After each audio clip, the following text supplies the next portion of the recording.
मैं हूं आपके साथ में नुपुर जारोली जैन। चलिए सुपरफास्ट खबरों की शुरुआत करते हैं। राष्ट्रपति रामनाथ कोविंद आज कुंभ के दौरे पर रहेंगे। राष्ट्रपति संगम नोज पर पूजा अर्चना करेंगे और इस मौके पर सीएम योगी और गवर्नर राम नाईक भी मौजूद रहेंगे। वाइब्रेंट गुजरात अंतर्राष्ट्रीय निवेशक सम्मेलन के पहले प्रधानमंत्री नरेंद्र मोदी और मुख्यमंत्री विजय रूपाणी आज गांधीनगर में एक मेगा ट्रेड शो का उद्घाटन करेंगे। 12 देश के वाइब्रेंट गुजरात के कंट्री पार्टनर बने हैं और जबकि 125 देशों के प्रतिनिधि इसमें शामिल होंगे। राष्ट्रपति रामनाथ कोविंद ने जस्टिस दिनेश माहेश्वरी और संजीव खन्ना को सुप्रीम कोर्ट के जज के तौर पर नियुक्त किया। कोलेजियम में इन जजों की नियुक्ति को लेकर लगातार विरोध हो रहा था, लेकिन इसके बावजूद अब राष्ट्रपति ने दोनों जजों को सुप्रीम कोर्ट के जज के तौर पर नियुक्त किया है। कर्नाटक में तेजी से बदलते सियासी घटनाक्रम के बीच कांग्रेस ने शुक्रवार को अपने विधायकों की बेंगलुरु में बैठक बुलाई है। इसके अलावा पार्टी ने नाराज विधायकों को मनाने के लिए उन्हें मंत्री बनाए जाने का आश्वासन दिया। 2 निर्दलीय विधायकों की समर्थन वापसी के बाद कांग्रेस ने अपने विधायकों को सुरक्षित रखने की कोशिश शुरू कर दी है। स्वाइन फ्लू की वजह से बीजेपी के राष्ट्रीय अध्यक्ष अमित शाह को दिल्ली के एम्स में भर्ती होना पड़ा है। स्वाइन फ्लू की वजह से उनके सीने में इन्फेक्शन हुआ है। अमित शाह ने ट्वीट कर ये जानकारी दी और कहा कि वो जल्द ही ठीक हो जाएंगे। पत्रकार रामचंद्र छत्रपति हत्याकांड में दोषी करार दिए गए गुरमीत राम रहीम को आज सजा सुनाई जाएगी। सजा का ऐलान वीडियो कॉन्फ्रेंसिंग के जरिए होगा। गुरमीत राम रहीम और 3 अन्य को इस मामले में विशेष सीबीआई अदालत ने दोषी करार दिया था। 16 साल पुराने इस मामले की सुनवाई कर रही सीबीआई अदालत ने बुधवार को हरियाणा सरकार की अर्जी को मंजूर करते हुए बड़ी राहत दी थी, यानी कि अब गुरमीत राम रहीम समेत कृष्ण लाल, निर्मल सिंह और कुलदीप सिंह को पंचकुला के सीबीआई कोर्ट में प्रत्यक्ष तौर पर पेश करने की जरूरत नहीं पड़ेगी। इस वक्त गुरमीत राम रहीम साध्वी यौन शोषण मामले में रोहतक की सुनारिया जेल में बंद है, जबकि बाकी 3 लोग अंबाला सेंट्रल जेल में हैं।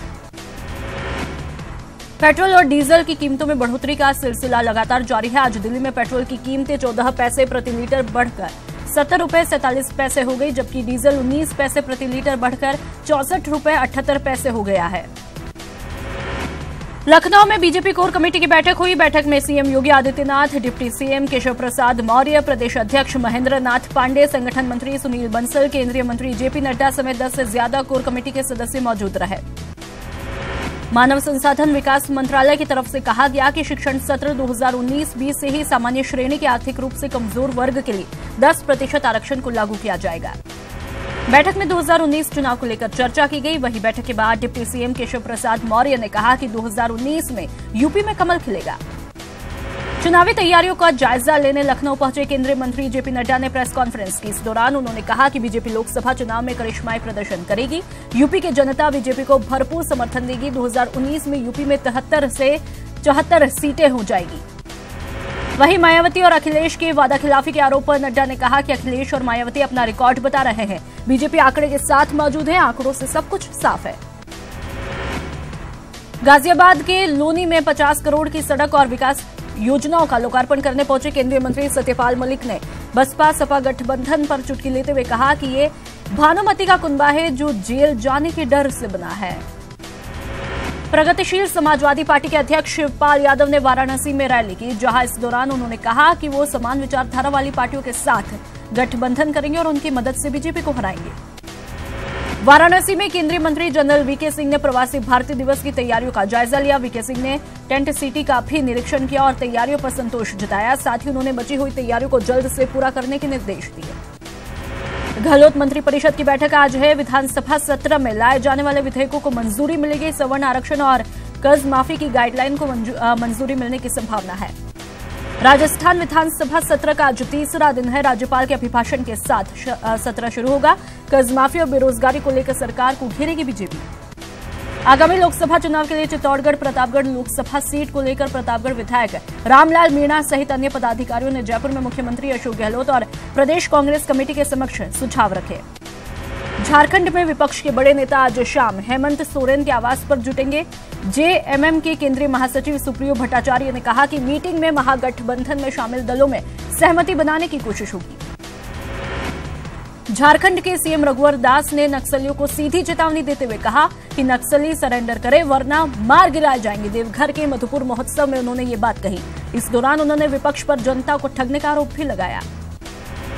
भोपाल में कमलनाथ कैबिनेट की एक अहम बैठक होगी। शाम 6 बजे मंत्रालय में होने वाली इस बैठक में कई अहम प्रस्तावों पर चर्चा होगी। किसानों की कर्जमाफी योजना के क्रियान्वयन और वचन पत्र के कई बिंदुओं पर मंथन होगा। मध्य प्रदेश के पूर्व मुख्यमंत्री दिग्विजय सिंह नरसिंहपुर जिले के बरमान मेला पहुंचे, जहां पर उन्होंने नर्मदा तट पर पूजा अर्चना की और इस मौके पर उन्होंने कहा कि नर्मदा नदी में हो रहे अवैध खनन पर कार्रवाई की जा रही है और कमलनाथ सरकार जल्द ही खनिज नीति बनाएंगे। मध्य प्रदेश की कमलनाथ सरकार निगम में हो रहे भ्रष्टाचार को लेकर सख्त हो गई है। सभी 16 निगमों में हुए भ्रष्टाचार पर सरकार कार्रवाई करेगी। एमपी के सागर से सांसद लक्ष्मी नारायण यादव ने कमलनाथ सरकार की कर्जमाफी योजना को बेकार बताया और कहा कि इससे किसानों की समस्याओं का समाधान नहीं होगा। छत्तीसगढ़ के पूर्व मुख्यमंत्री रमन सिंह ने फेसबुक पर एक पुरानी तस्वीर शेयर की। साथ ही इस तस्वीर के साथ लिखा कि कदम फिर बढ़ाए चलो, एक नई राह बनानी है, तुम रुको नहीं, तुम थको नहीं, जीवन संघर्ष की कहानी है। छत्तीसगढ़ के ई टेंडरिंग घोटाले की जांच पर सियासत शुरू हो गई। इस जांच को लेकर बीजेपी का कहना है कि कांग्रेस सरकार बदले की भावना को लेकर इस तरह की कार्रवाई कर रही है। मध्य प्रदेश सरकार ने मीसा बंदियों के भौतिक सत्यापन के निर्देश कलेक्टरों को दिया, जिसके तहत मौके पर जाकर लोकतंत्र सेनानियों का सत्यापन किया जाएगा और जांच रिपोर्ट के आधार पर सम्मान निधि की राशि दी जाएगी। पूर्व सीएम शिवराज सिंह चौहान ने मीसा बंदियों के भौतिक सत्यापन के निर्देश को लेकर ट्वीट कर तंज कसा। शिवराज ने वेरिफिकेशन के राज्य सरकार के आदेश को यू टर्न बताया है। एमपी विधानसभा का आगामी सत्र 18 फरवरी से शुरू होकर 21 तक चलेगा। सत्र 4 दिन तक चलेगा। आपको बता दें कि लोकसभा चुनाव से पहले 4 महीने के लिए बजट पेश होगा। उत्तराखंड शासन में 11 अधिकारियों के तबादले किए। इन 11 अधिकारियों में 6 आईएएस और 5 पीसीएस अधिकारी हैं, जिनके विभागों में फेरबदल किया है। पटना पुलिस ने उद्योग विभाग के ज्वाइंट डायरेक्टर संजय सिंह को गिरफ्तार किया। ईओयू ने आय से अधिक संपत्ति मामले में संजय सिंह के घर छापेमारी की और इस दौरान उनके घर से शराब मिली थी। बिहार के जमुई जिले के चकाई थाना इलाके में नक्सलियों ने हमला बोलते हुए 2 लोगों को गोली मार के हत्या की। मृतक का नाम मो उस्मान अंसारी और दूसरे मृतक का नाम मोहम्मद गुलाम है। बिहार एसटीएफ को बड़ी सफलता मिली है। 50,000 के इनामी अपराधी को अररिया के जोगबनी बॉर्डर इलाके से गिरफ्तार किया है। मोहम्मद इजराइल उर्फ अजो मधुबनी जिले के चर्चित मुखिया हत्याकांड में फरार चल रहा था। बिहार के समस्तीपुर में एक निजी स्कूल के संचालक के घर पर असामाजिक तत्वों ने जमकर हंगामा किया। इस दौरान असामाजिक तत्वों ने कई राउंड फायरिंग और बमबाजी भी की। पुलिस ने बताया कि रंगदारी के मामले में बदमाश स्कूल संचालक को धमकाने आए थे। बिहार के सीतामढ़ी में जमीन बंदोबस्ती की मांग को लेकर बीते 6 दिनों से अनशन पर बैठे अनशनकारियों को जिंदा जलाने की कोशिश की। बताया जा रहा है कि असामाजिक तत्वों ने अनशनकारियों पर पेट्रोल फेंका, जिसमें 2 अनशनकारी झुलस गए। बिहार के सुपौल में डिलीवरी के दौरान एक महिला का किडनी निकाला लेने का एक सनसनीखेज मामला सामने आया। पीड़ित महिला ने मैरी गोल्ड रौनक राज क्लिनिक पर किडनी निकालने का आरोप लगाया है। नोएडा, ग्रेटर नोएडा और आसपास के इलाकों में लूट और छिनैती की घटनाओं को अंजाम देने वाले गिरोह के 4 अपराधियों को पुलिस ने चेकिंग के दौरान गिरफ्तार किया है। इनके पास से लूटे गए 28 मोबाइल, 2 बाइक और अवैध हथियार भी बरामद हुए हैं। यूपी के मथुरा में घर में सो रही विवाहिता की संदिग्ध परिस्थिति में मौत हुई। मृतक महिला का पति 41वीं वाहिनी पीएसी गाजियाबाद में सिपाही के पद पर तैनात है। बरेली में एक ऐसा वीडियो वायरल हो रहा है जिसमें दबंगों ने हैवानियत की सारी हदें पार कर दी। वीडियो बहड़ी इलाके का बताया जा रहा है, जिसमें कुछ दबंग एक युवक की बेरहमी से पिटाई करते दिख रहे हैं। वीडियो में ये दबंग पहले युवक की जमकर पिटाई करते और फिर हवा में फायरिंग करते हुए और हथियार लहराते हुए दिखाई दे रहे हैं। हरियाणा के गुरुग्राम में एक होटल में गोलीबारी हुई, जिसमें होटल का मैनेजर घायल हुआ। ये पूरी वारदात सीसीटीवी में कैद हुई। घायल मैनेजर के मुताबिक ये लोग पहले भी कई बार होटल में हंगामा कर चुके हैं।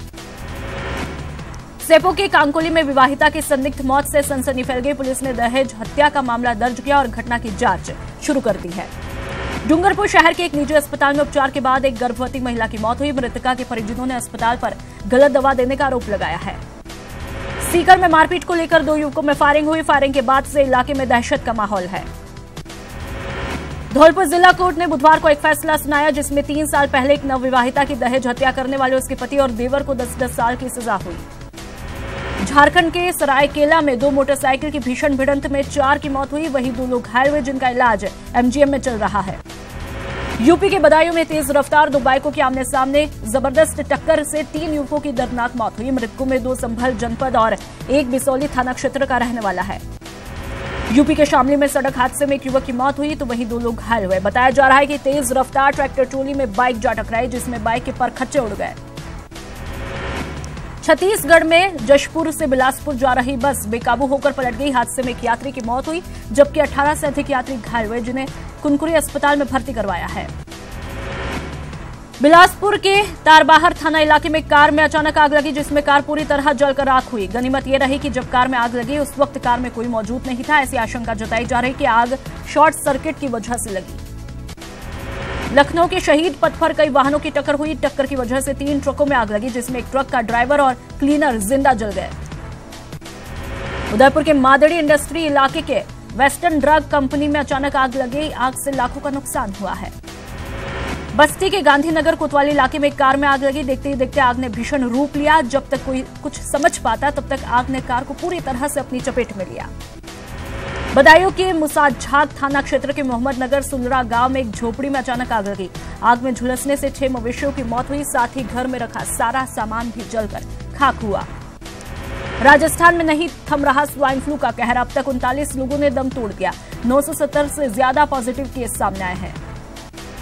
कोटा में स्वाइन फ्लू का आतंक कम नहीं हो रहा। आज 3 मरीजों की जांच रिपोर्ट पॉजिटिव आने से चिकित्सा विभाग में हड़कंप मचा हुआ है। प्रतापगढ़ में स्वाइन फ्लू से एक बुजुर्ग की भी मौत हुई, साथ ही 2 और बच्चों में स्वाइन फ्लू पॉजिटिव पाया गया। उत्तराखंड में स्वाइन फ्लू को लेकर हालात बेहद खराब हो गए। राजधानी देहरादून में स्वाइन फ्लू से हुई मौत का आंकड़ा बढ़कर 7 हुआ है। अजमेर के किशनगंज में समर्थन मूल्य पर मूंग की फिर से तुलाई के लिए किसानों ने प्रदर्शन किया। किसानों ने सीएम के नाम ज्ञापन सौंपा। कुंभ मेले में शिवहरि योगी मौनी महाराज ने 11 लाख दिए जलाने के साथ संकल्प विजयश्री महायज्ञ शुरू किया, ताकि राम मंदिर का रास्ता साफ हो पाए। उन्होंने बताया कि 28 साल में 3 करोड़ दिए जला चुके हैं। उत्तराखंड के मुख्यमंत्री त्रिवेंद्र सिंह रावत कुंभ से जुड़ी एक अनोखी परंपरा को निभाने 21 जनवरी को प्रयागराज जाएंगे। वे वहां सभी 13 अखाड़ों को हरिद्वार में 2021 में होने वाले महाकुंभ में आने का न्योता देंगे। प्रतापगढ़ के जिला अभिभाषक संघ के पदाधिकारियों को न्यायाधीश राजेंद्र कुमार शर्मा ने शपथ दिलाई। संघ के अध्यक्ष पद पर एडवोकेट सीपी सिंह ने शपथ ली। राजस्थान हाईकोर्ट एडवोकेट एसोसिएशन के नवनिर्वाचित पदाधिकारियों ने बुधवार को हाईकोर्ट परिसर में आयोजित शपथ ग्रहण समारोह में शपथ ली। टोंक के राजकीय स्नातकोत्तर महाविद्यालय में एबीवीपी ने ताला जड़ दिया। विद्यार्थी परिषद ने रिक्त पड़े पदों पर बहाली की मांग की है। न्यायाधीश संगीत लोढ़ा ने साथ ही न्यायाधीशों के साथ ही जोधपुर महानगर कोर्ट परिसर का निरीक्षण किया। कोर्ट में जगह जगह टूटी सीढ़ियों को रिपेयर कराने के निर्देश दिए। टोंक के वार्ड 45 में स्थित सरकारी विद्यालय से लापता दोनों छात्रों का अब तक कोई सुराग नहीं मिला है। विरोध में लोगों ने सांसद सुखबीर सिंह जोनापुरिया का घेराव किया। प्रतापगढ़ में कर्मचारियों ने न्यू पेंशन स्कीम को खत्म कर पुरानी पेंशन स्कीम को लागू करने के लिए रैली निकाली। कर्मचारियों ने मांग को लेकर ज्ञापन सौंपा। प्रतापगढ़ में राष्ट्रीय मतदाता दिवस पर 2 दिवसीय मतदाता जागरूकता प्रदर्शनी का शुभारंभ हुआ।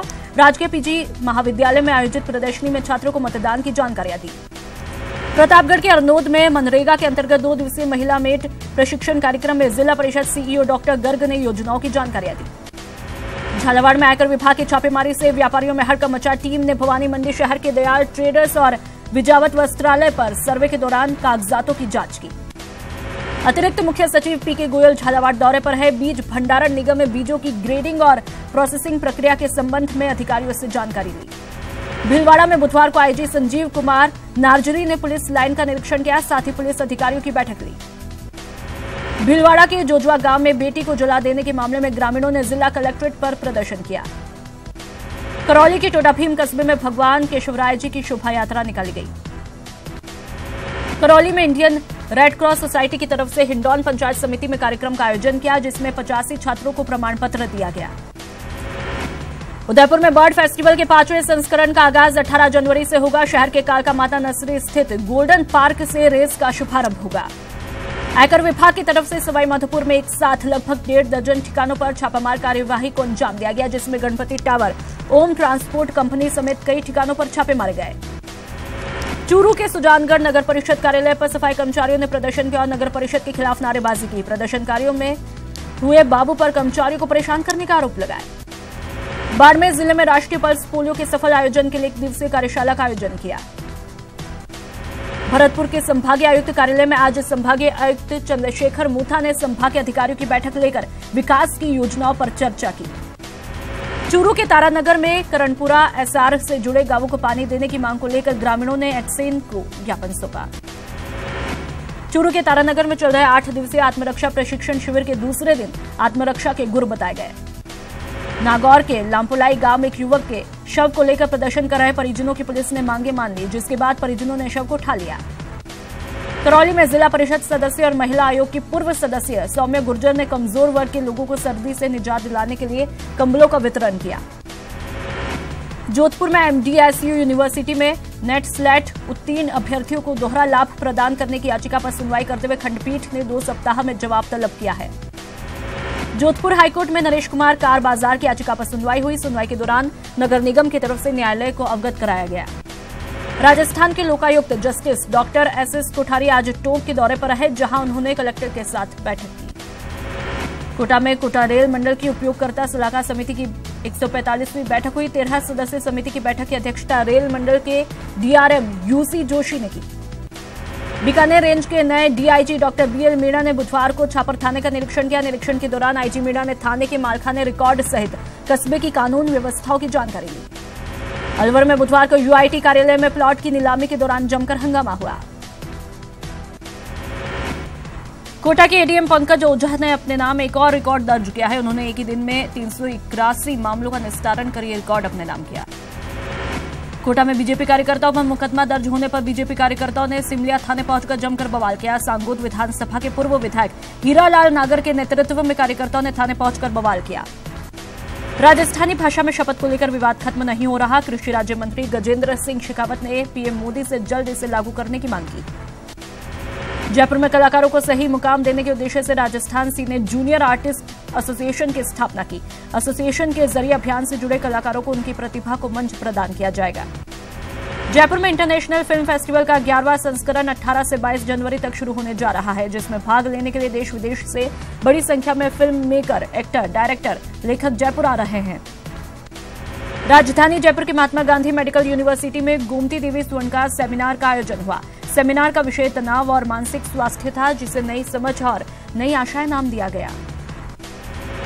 विधानसभा सत्र की तैयारी को लेकर बुधवार को कांग्रेस विधायक दल की बैठक हुई। बैठक में विपक्ष के हमलों के जवाब की रणनीति पर चर्चा हुई। जयपुर नगर निगम कार्यालयों में स्वच्छता सर्वेक्षण 2019 को लेकर मीटिंग का आयोजन हुआ। मीटिंग में नगर निगम के सभी अधिकारी मौजूद रहे। प्रदेश में किसानों के साथ मिलकर आप पार्टी आंदोलन की तैयारी कर रही है, जिसमें मूंग उत्पादक किसानों को समर्थन मूल्य का लाभ देने की मांग करेगी। जयपुर के जवाहर कला केंद्र के शहरवासियों को एक बार फिर कला के विभिन्न विधाओं से रूबरू होने का मौका मिलेगा। जेकेके के शिल्पग्राम में आज से कला महोत्सव का आयोजन होने जा रहा है। जयपुर जलदाय विभाग फतेह और पिछोला झील में पानी की सप्लाई शुरू कर दी है। जयपुर के सेंट्रल पार्क से सटी 20 बीघा जमीन को कब्जे में लेने के लिए जेडीए ने इसे विकसित करने की योजना शुरू की है। जेडीए अधिकारियों का कहना है कि 1 महीने में निर्माण कार्य शुरू हो जाएगा। ब्रेक्जिट पर संसद में करारी हार मिलने के बाद इंग्लैंड की प्रधानमंत्री थेरेसा मे की सरकार पर छाए खतरे के बादल छट गए हैं। विपक्ष की तरफ से लाए गए अविश्वास प्रस्ताव पर हुई वोटिंग में थेरेसा मे को जीत मिली है। विपक्षी लेबर पार्टी के अविश्वास प्रस्ताव के पक्ष में 306 वोट पड़े, जबकि विरोध में 325 सांसदों ने वोट किए। चीन ने चांद पर कपास के बीज अंकुरित करने में कामयाबी हासिल की है। चीन की तरफ से चांद पर भेजे गए रोवर चांगी 4 पर कपास के बीज अंकुरित हुए हैं। यह पहला मौका है जब चांद पर कोई पौधा पनप रहा है। केन्या की राजधानी नैरोबी में चरमपंथियों ने होटल और ऑफिस कैंपस पर हमला किया, जिसमें कम से कम 15 लोगों की मौत हुई। सोमालिया के इस्लामी चरमपंथी संगठन अल-शबाब ने हमले की जिम्मेदारी ली है। अमेरिकी इतिहास में सबसे लंबे शटडाउन का असर अब राष्ट्रपति डोनाल्ड ट्रंप के सहकारी आवास व्हाइट हाउस पर भी पड़ने लगा है। बीते कुछ महीनों से सैलरी नहीं मिलने के बाद व्हाइट हाउस किचन के शेफ छुट्टी पर चले गए और इससे व्हाइट हाउस किचन ठप हो गया। कैप्टन विराट कोहली ने एडिलेड में ऑस्ट्रेलिया के खिलाफ शानदार शतक जड़ा। यह चेज करते हुए विराट कोहली का 24वां वनडे शतक रहा। विराट कोहली ने लक्ष्य का पीछा करते हुए 127 वनडे मैच अब तक खेले और उनमें वह कुल 24 शतक जड़ चुके हैं। निलंबित भारतीय क्रिकेटर हार्दिक पांड्या और केएल राहुल ने बीसीसीआई सीईओ राहुल जौहरी के सामने अपनी बात रखी है। इसके साथ ही इन दोनों क्रिकेटर्स की महिलाओं को लेकर की गई टिप्पणियों की जांच भी शुरू हो गई है। चेन्नई के गुकेश डी ने 17वें Delhi open international chess tournament में अपना तीसरा और आखिरी ग्रैंड मास्टर नाम हासिल किया। इसके साथ ही वे देश के सबसे युवा ग्रैंड मास्टर बन गए। और इस बुलेटिन में फिलहाल इतना ही। नमस्कार।